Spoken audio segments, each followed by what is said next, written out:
तो राधा नाम खोली मुख द्वारे, धा धक्का दी पाप निकारे। इसका अर्थ ये है, ए गुण साधन ते नहीं होई, तुम्हारी कृपा पाव कोई कोई। हमारे पाप, हमारे अवगुण, हमारे दोष हमारे निकालने से नहीं निकलेंगे। हम कमजोर हैं, फंसे हैं ना, इसलिए कमजोर हैं। दुश्मन कितना भी प्रबल क्यों ना हो, यदि उसके हाथ बंधे हों, और सामने वाला प्रतिपक्षी कितना भी कमजोर क्यों ना हो, उसके हाथ खुले हों और हाथ में हथियार हो, तो कौन जीतेगा?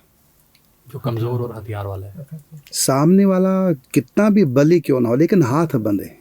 इसी प्रकार पाप करते करते हम ऐसे जकड़े गए पापों में, अब हमारा बस ही नहीं चलता। जैसे किराए के मकान में किराएदार रह रहे, यदि अधिक समय तक टिके रह जाएं तो उनको निकालना आसान नहीं होता। तो कैसे निकालते उनको? कृपा से। किसकी कृपा से? कानून की, पुलिस की कृपा से। ऐसे नहीं निकलेंगे। इसी प्रकार से पाप कितने जन्मों के भीतर हमारे हृदय में, किराए के मकान अब तो उनका अपना बन गया है रहते रहते, और लगा मकान मालिक को पता तो डाकू है जिसको मैंने किराए पे दे रखा। परेशान हो गए, संत के पास आए। संत ने कहा बड़ा आसान तरीका है, आपके पास किराए का कोई और कमरा है बगल में अपने आप उसमें अपने घर में, किस लिए? किराए पे चाहिए। कहते महाराज बिल्कुल नहीं दूंगा, पहले दे के पछता रहा हूँ। मैं तो खाली करने के लिए आपके पास है, खाली कराने के लिए, न कि किराए पे देने के लिए। उसने कहा नहीं, मैं खाली ही करवाऊंगा, देखना। संत ने कहा कैसे?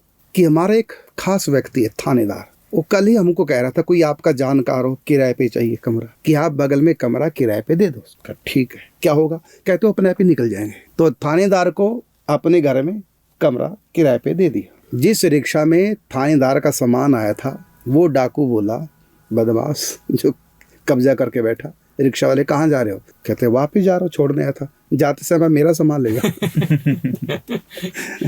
अब वो कैसे खाली कर दिया उसने? तो इसी प्रकार कहा है कि जो प्रभु का नाम है ना, वही थानेदार है। जिस हृदय में पाप बैठे हैं कब्जा जमाए जन्म जन्मांतरों से, उसी में थानेदार को बसा लो। और ये थानेदार कौन है? ये संतों का खास है। ये युक्ति संत ही देंगे, थानेदार संत ही देंगे, मतलब नाम को संत ही देंगे। तो क्या होगा फिर? कहता है कि राधा नाम खोली मुख द्वारे, और धा धक्का दे बाहर निकारे। तो राह क्या करेगा? मुख खोलेगा, और धा क्या करेगा? पापों को धक्का देके बाहर चल।